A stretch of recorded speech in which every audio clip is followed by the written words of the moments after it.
when the body positivity movement is like, we need a support group for people who are tired of hearing about GLP-1s, like it makes me feel like we're making the same mistake where we're ignoring people who are chronically ill, basically.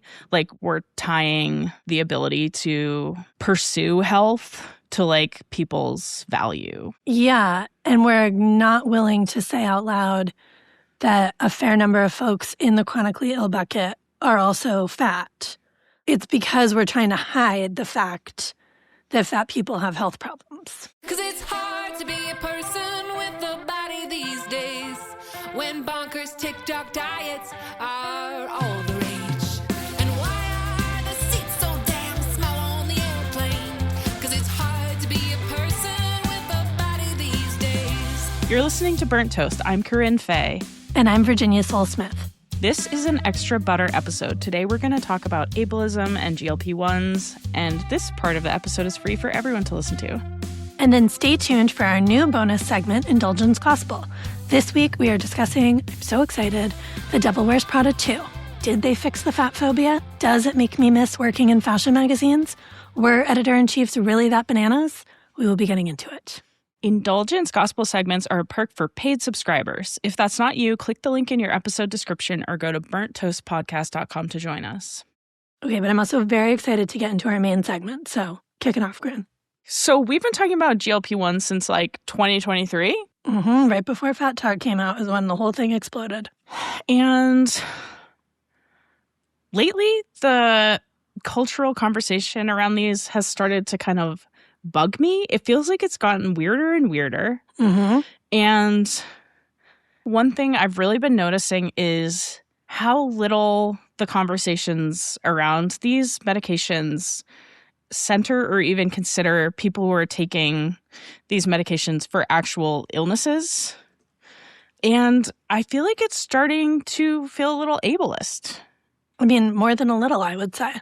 There's a way that the mainstream media, but I think also fat activists, body positive folks talk about like, well, of course it's fine if you really need it. And then the mainstream media talks about like people desperately need this and kind of paint everyone with a chronic health condition in this like pathetic, sick, fat American bucket. Just like dump everybody over here and then talk about what's really intriguing to them, which is like Clavicular and celebrities and like thin, rich people doing this. Totally. And I feel like there's a way in which, like, that thing people say when they're, like, talking about Ozempic, where they're like, obviously I'm not talking about people who are taking this for diabetes or whatever, that feels like, why are some people just not being included in this conversation? I mean, I think I've been guilty of this in the way I've been participating in the conversation, the way Burnt Toast has been participating. I think I've definitely said that. On the one hand, you want to acknowledge that there are multiple conversations about people's relationships with these drugs. And then on the other hand, but we're still only having the one conversation. We're not talking about the role they play in chronic health conditions. We're not talking about like the stigma that people face having those conditions. I'm willing to take to task myself and other folks in the, I guess you would call us the anti-Ozempic bucket. Again, not anti people using them for chronic health conditions, but people who are against the stranglehold that GLP-1s have on diet culture right now and who are critiquing that. I think what's happening is we are being part of this fear-mongering around these medications that is super unhelpful to anyone, again, navigating their own personal health situation. And we're seeing this in a couple of places in the media. Virgie Tovar, who is a very well-known fat activist who's done a lot of great work, just announced that she is hosting a GLP-1 support group, not for folks taking GLP-1s, but for folks feeling stressed out by the fact that other people are taking GLP-1s. And then The Cut ran a piece by a writer named Sofia Ortega, which is called Losing My Friend Over Wegovy. She hid her semaglutide use, knowing I would spiral. She was right. We haven't spoken since. I don't know, this whole thing where like other people's personal choices are a giant trigger to you, are something that's harmful to you just by them existing and making choices. Those two things have been a moment for me to say, wait a second. I think those of us who are critiquing the marketing and the noise around these drugs have really lost the plot.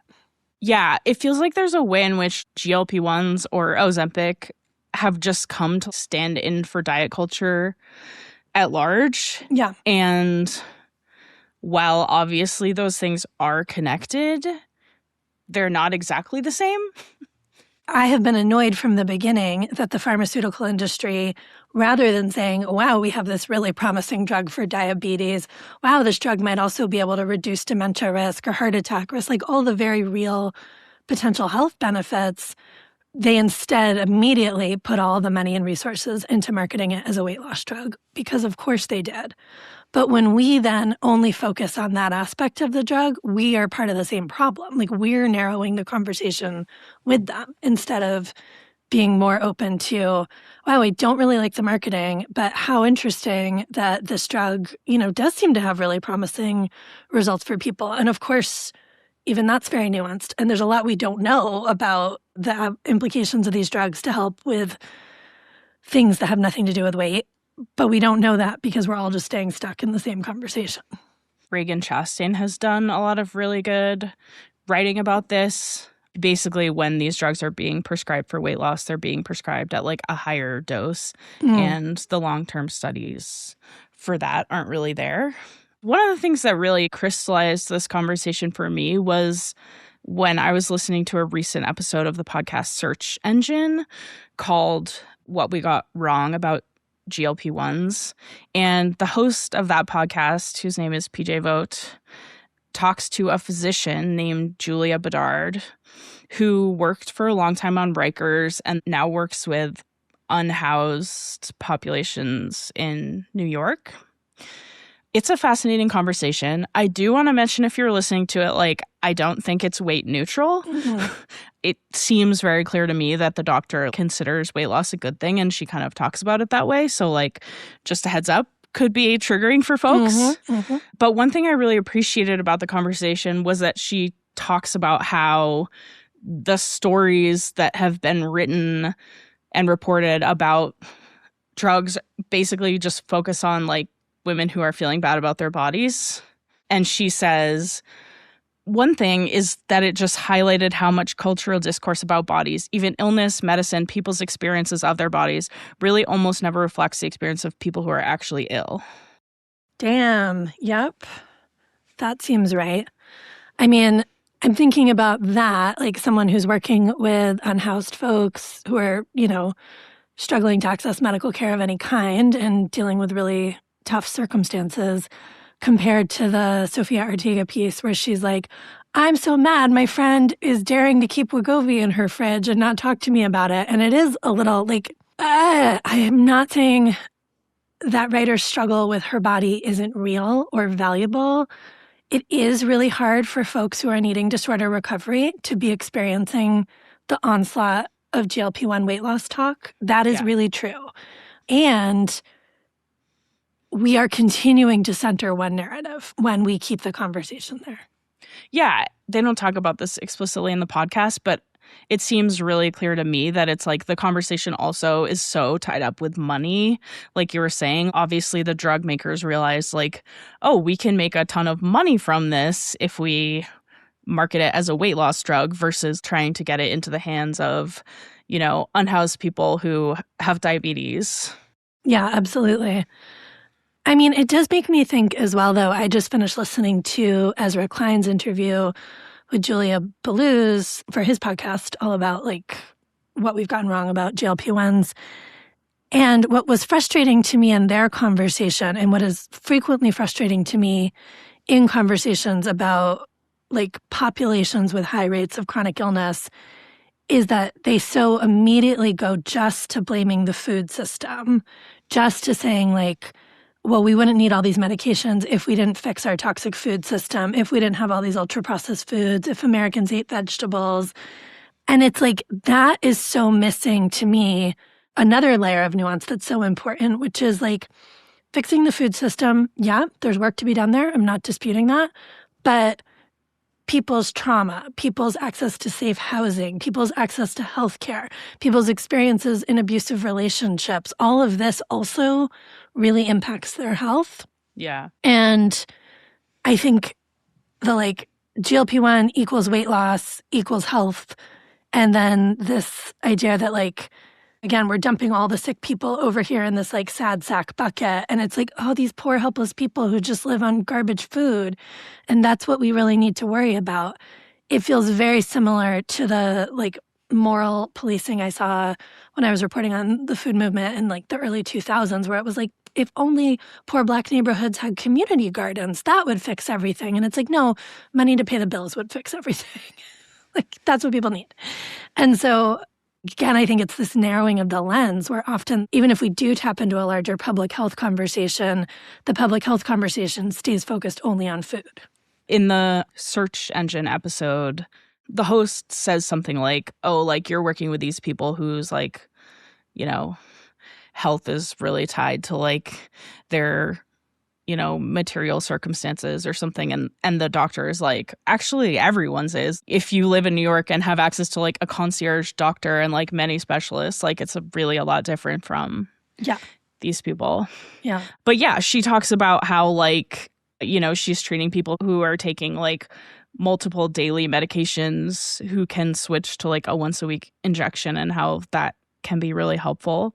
Oh, that's huge. Yeah. Yeah. And then another thing she just said that I thought was fascinating was she talks about how 500,000 people in the US are on dialysis because of diabetes. And have you ever read a first person narrative reflection on what that's like? We're just not seeing those stories in the mainstream media, whereas we're oversaturated with stories about people trying GLP-1s, struggling with body. So many white men who were fat as children who have every privilege and resource who are I'm on a GLP-1 now and it's making me appreciate artisanal rutabaga more. No one cares. No one cares about that journey. Yeah. And this doctor also wrote a piece for Intelligencer in 2024 called "The Moral Panic Over Ozempic Misses the Point." And in there, she says, not one of the first-person essays and opinion pieces I read last year was written by a person with serious chronic illness. Never hearing this perspective means we don't actually understand the experience of people who most stand to gain from Ozempic survival. Yeah, that seems right. It did, make me think of Amanda Richards' post about her experience taking a GLP-1. Yeah, that was a great piece. And it also reminded me of the conversation you had previously with the folks from ASDA about health at every size and just how much health is tied up with morality and who are we listening to? Who are we ignoring? This is something health at every size did not get right for a long time. I don't know. It's so tricky. I continue to struggle with it. I was thinking about it even just in terms of how I talk about my personal stuff. I'm doing this series on joining a gym. And I'm how much of this is me wanting to be the good fatty? How much of this is me contributing? Is it a helpful narrative? On the one hand, I think it's helpful to see someone who's fat and over 45 being yes, I can be in a weight room with skinny 22-year-olds and I belong here. I think that's useful. Yeah. And on the other hand, I have various privileges, money, able-bodied, blah, blah, blah, that make it possible for me to be in that weight room. And is that really the story we should be centering? I don't know. I feel complicated about it. I mean, I don't have an answer either. It's very complicated. When the body positivity movement is we need a support group for people who are tired of hearing about GLP-1s, it makes me feel we're making the same mistake where we're ignoring people who are chronically ill, basically. We're tying the ability to pursue health to people's value. Yeah, and we're not willing to say out loud that a fair number of folks in the chronically ill bucket are also fat. It's because we're trying to hide the fact that fat people have health problems. Right. We're uncomfortable articulating that. We're uncomfortable saying, that is a thing that happens. Of course, thin people get these conditions too. That is totally true. They're treated much, much differently for it, face way less stigma. But we're reinforcing the stigma when we want to only lean into the idea that fat can be healthy. Yeah. And we're really doing a disservice to, more marginalized folks. Yeah. Like we're saying like fat people can be healthy when what we maybe should be saying or what we maybe want to be saying is like, it doesn't matter whether someone's healthy or not. Yeah. And the individual choices they're making to manage whatever their health situation is are up to them. Yeah. Yeah. I mean, I think it's uncomfortable for fat activists and health at every size folks that some folks who take GLP-1s to manage chronic conditions do lose weight, right? Either because doctors push them to the higher doses or that's just how their bodies respond, even at lower doses, because of how that continues to equate the weight loss with their improved health outcomes. One thing I did really appreciate about Ezra Klein's episode was they walked through quite a lot of the research showing that the GLP-1s have many health benefits that are independent of weight. Yes. So reducing heart attack risk, dementia, a lot of those things have nothing to do with whether the person loses weight on the drug. They just are the way the drug is interacting with them. It's providing those benefits. And so again, it's like, how can we have conversations about accessing health for folks and, and support people's individual right to use these drugs to promote their health, especially because for some people, it will feel like the weight loss is what resulted in the benefits. And maybe sometimes that's true, right? Yeah. Like that's something Mara Gordon articulates very well. Like there are times where weight loss improves certain symptoms. It doesn't mean it was the only way to treat the condition. It doesn't mean it was the safest way to treat the condition for someone with a history of eating disorders or for a variety of reasons, but it is a pathway. And we're really ignoring folks' lived experience when we don't acknowledge those nuances. Yeah. And as we've said before, it's like impossible to make a choice to lose weight or not to lose weight in a society and a culture where like that's not a neutral thing, It's the water we swim in thing. It's like, how could you even choose to take a GLP-1? Like you can't make a neutral choice about that because... Yeah, it's always going to be tangled up together. Yeah. So how do we fix it? Like not all of it, but I'm trying to think how we distill better best practices for folks in the fat liberation community. Yeah. How do we talk about these medications with more nuance and more respect for people's lived experiences while not also kind of like unilaterally endorsing them or unilaterally endorsing intentional weight loss, which I do think we are fundamentally right to argue against, right? Like I think we're right to argue against making the body a project of perfectionism. We're right to argue against the idea that like everybody would be healthier and happier if they were smaller. Like we know from lots of research, those things are not true. Those things are not always health promoting and they can be really health harming. Yeah. And so how do we hold that together with needing to not be so ableist in how we talk about GLP-1s? One thing I have thought a lot about is like, wouldn't everybody be better off if pharmaceutical companies couldn't do direct-to-consumer advertising? God, yes. Could you imagine what a different world? Yeah. If Serena Williams wasn't allowed to shill for... Right. Or like if influencers weren't being offered these drugs for free, if people weren't seeing these ads in doctors' offices and like, in sports games, as we've talked about, it's understandable that people are overwhelmed. Yeah. Oh. And it feels like people who are, chronically ill are already carrying like the burden of the stigma of illness. Mm-hmm. And now there's like more because of these drugs in some ways. I think there also needs to be continued conversation about how fat folks with a lot of privilege need to decenter ourselves from these conversations.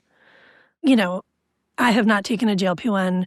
I so far have not been offered one. I expect that to change with age and different, blood results. Like at some point, I'm sure the conversation is going to be on the table. And I don't know. I think any decision I might make around that is really, really uninteresting and really, really not helpful information for other people to have necessarily because of my relative privilege. And I'm much more interested in hearing from folks who've decided to use it because of managing chronic conditions, because of like living with various forms of stigma, and what can this offer them? I think those are the stories we need to be hearing more of. I mean, I'll say I have used GLP-1s, and I am writing about that more on Big Undies, so go over there if you want to hear. So if you want to hear the type of story we should be centering, read Big Undies, is what we're saying. But I'm way less worried about like fat people with more privilege being centered in this conversation. But like, I could definitely do without like thin people whose friends are taking these drugs. Well, but that's centered. what I'm talking about. I think like our but emotional. One thing that was like notably absent from that piece is like mention of anyone's body size. I noticed that. Yeah, we have no idea if either of them are fat. I feel so sure, and like obviously, you know, there's no evidence to support this, but I feel so sure that the friend is in like a bigger body than the writer. I'm looking at the writer. Oh. The writer is definitely thin, but like we don't know anything about the friend. Okay, got it. And I'm like, I feel sure that the friend is like in a bigger body, but I could be wrong. Again, I don't fault this woman for having her own struggles, but the main character energy that she brought to her friend making her own nuanced health choice was absolutely wild. I really appreciated Roxanne Gay's post about it on Threads. She wrote, I just read that Wegovy friend breakup essay in the cut. Quite confounding. I can't understand ending a friendship with someone for this reason, in this manner.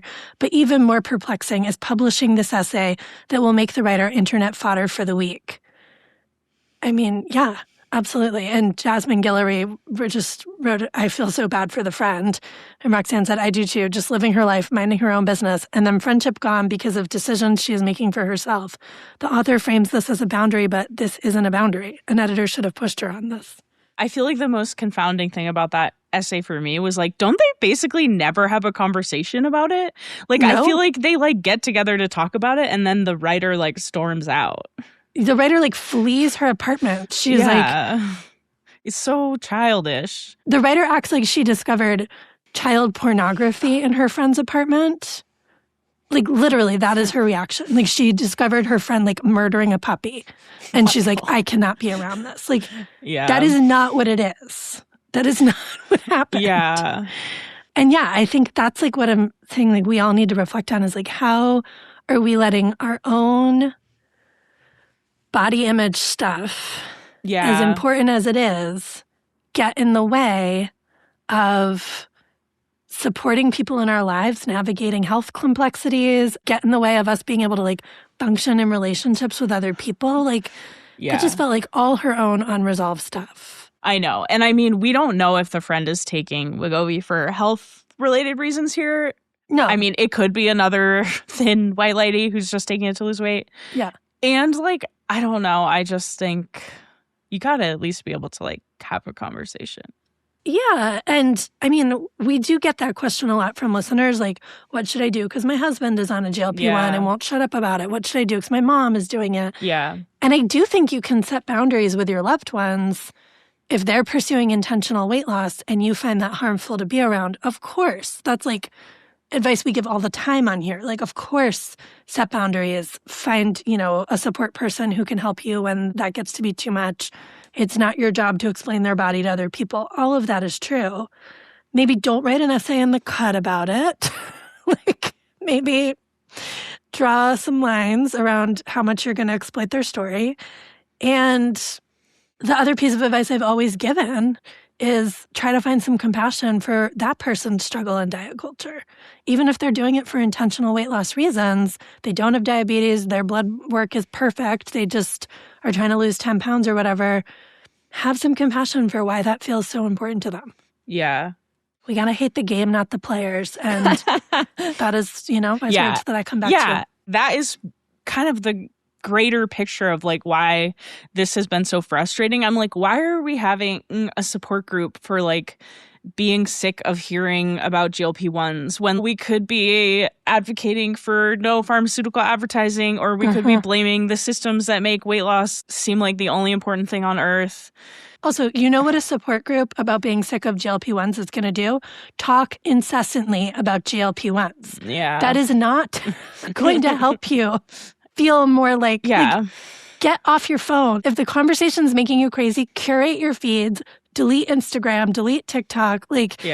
You can put in some protections so you are not marinating in that conversation all the time. It is my literal job to report on these things. And I have my social media apps curated that I see almost no content about this stuff, except for the things that I have to look up for work. Yeah. It is possible to not be constantly obsessing and scrolling and only looking at weight loss content. I don't let the algorithms feed me any weight loss content. You can do that. And you know where I'm never seeing ads for GLP-1s? The forest. My garden, forest. My personal backyard. Yep, my garden, grass, very free of it. The grass has no advertising. No advertising. And I don't know, we are not in the support group. Maybe that is advice people are giving in there, let's all put up more boundaries. But yeah, I think a lot of it is people wanting to get together and vent about how crappy this is. And of course, the Burnt Toast chat exists for that purpose too. We come and share when you're feeling overwhelmed, when you're feeling the onslaught. We need that safe space. But the answer is not to make it harder for other people to tell their stories. I just keep coming back to GLP-1s aren't the problem. Maybe Novo Nordisk is evil, obviously. But the problem is diet culture. The problem is, that weight loss is so incentivized. Right. And these industries and these billion-dollar companies have no problem using those toxic narratives to sell their products. Yes. They are participating in a bad system. Right. It is bad system, it is bad ethics. They are all accountable. But the individuals making our own health choices, our own body choices in that system are just surviving. But if no one cared about weight loss, they wouldn't even be able to market them. Right. They might have had to market it just as a diabetes drug. Yeah. And then no one would care and we wouldn't even be here. No one would have even heard of it. Yeah. Well, I hope this episode is helpful for folks. I think this is an important conversation. And again, I just really want to own the ways I've probably participated in the ableism. And it's something I'm kind of actively always thinking about. This is why the Burnt Toast chat does have an anti-diet Ozempic chat room for folks who are on GLP-1s and want support. And you can be in that chat room if you're doing it for weight loss or not. I do ask that you avoid triggering numbers for folks and that kind of thing. But the point is that's a space for anyone who's I still have fat liberation values and I'm making these health choices. And that shouldn't be so hard to navigate both things, but it is. So we're here for you. Yeah. I mean, I also don't want to frame myself as blameless. I have surely also rolled my eyes at Ozempic conversations and centered myself. But also your personal story is really interesting and people should go read it on Big Undies. Thank you. Should we do butter? Yeah, what's your butter? My butter is a neck massager I bought off Instagram. And it may be the thing, guys, after all these years of trying to deal with my headaches. Wow. It may be that this $70 kind of crappy neck massager is what I need. Wow.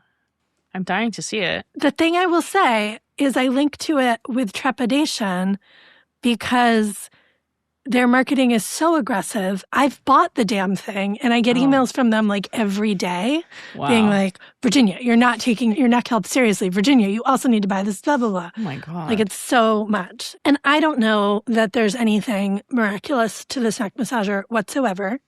But the claim is that it's helping restore the curve of your neck because when we're on cameras and laptops and everything all day, we're jutting forward all the time, ostrich neck. Yeah. Also the way, we're conditioned to pose in photos, really working against us. And so, and it is true, a lot of my headaches start with a really sharp pain on the lower right side of where the base of my scalp meets my neck. And that is apparently some nerve that gets pinched or inflamed or, things happen to that nerve. Okay. And So doing this neck massager for like 15 minutes every night in bed before I fall asleep is correlating. It is correlating with a reduction in my morning headaches more robustly than my sleep apnea treatment alone. Wow. Okay, cool. I'm not a doctor. I'm not giving anyone medical advice, but neck massaging feels good. So I don't think there's a downside if you think you would like a neck massager. This is awesome. One I like. Intriguing. I cannot promise it will help your migraines. It probably won't even help mine long term. Well, let's hope it does. Yeah, we'll see. All right, what about you?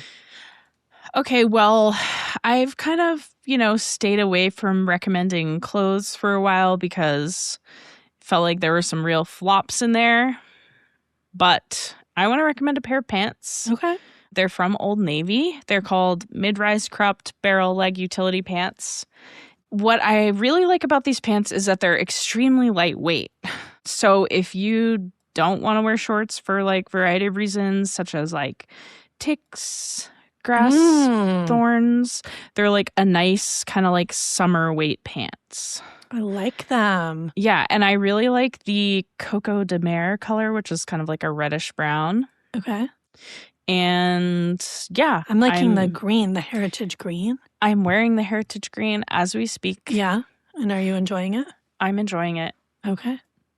Those look great. Yeah. Old Navy is, it's a fast fashion brand. We're not saying it's perfect. It regularly screws around, plus size customers. But it is a fast fashion brand where like every season there's like one or two real go-tos that do hold up. Yeah. You can find stuff that fits, and sometimes that matters. Yeah. Yeah. And it's like much more size inclusive and affordable. And that is worth having. So I love it. Well, we'll circle back at the end of the year and see if it was a fast fashion wreck that stood the test of time. I can't wait. Or at least like the season. Yeah. Excellent. Okay, next up we have Indulgence Gospel, our new bonus segment for paid subscribers. This is where we get a little more unfiltered than we already were today, ? You're going to get hot takes, you're going to get some personal updates, it's a whole mix. Today we are talking about Devil Wears Prada 2, plus what it was really like to be an assistant at a fashion magazine in the early 2000s. I lived it so you don't have to. Free list, you won't want to miss this. Click the link in your episode description or go to burnttoastpodcast.com to join us. All right, well, this was a great episode. Paid subscribers can join us in the comment section on Patreon. How are you feeling about the GLP-1 discourse right now? Or if you too are a casualty of early 2000s women's magazines, what was the most fatphobic thing someone ever said to you? You can come tell us in the comments and we can share the pain. And we would love to know what you do while you listen to Burnt Toast. We will share some of the fun ones here, like Anna, who wrote, Corinne's protein shot fake out made me snort out loud while listening at the gym. That is from episode 244 on Peptide Bros, so check it out if you missed it. If you'd like to support the show, make sure you're following us in your podcast player. We're on Apple, Spotify, and YouTube now, as well as most any other podcast player. If you're already in Apple or Spotify, please leave us a rating or review. Just scroll down wherever you're listening, tap the stars, 5 of them please, and write a little note about why you love Burnt Toast. That really helps us grow and helps new listeners find conversations like these. The Burnt Toast podcast is hosted by Virginia Soul-Smith and Corinne Fay. You can follow Virginia on Instagram and Threads at @the_Soul-Smith. You can follow Corinne on Instagram at SelfieFay, on Blue Sky at Corinne Fay, and on Patreon at Big Undies. This podcast is produced by Kim Baldwin. You can follow Kim at The Blonde Mule on all platforms and subscribe to her newsletter at theblondemule.com. The Burnt Toast logo is by Deanna Lowe, and our theme music is by Faraday. Our video editor is Elizabeth Ayiku, who also runs the Me Little Me Foundation, a virtual food pantry supporting multiply marginalized folks recovering from eating disorders. Learn more and donate at melittlemefoundation.org. And Tommy Heron is our audio engineer. Thanks for listening and for supporting anti-diet, body liberation journalism.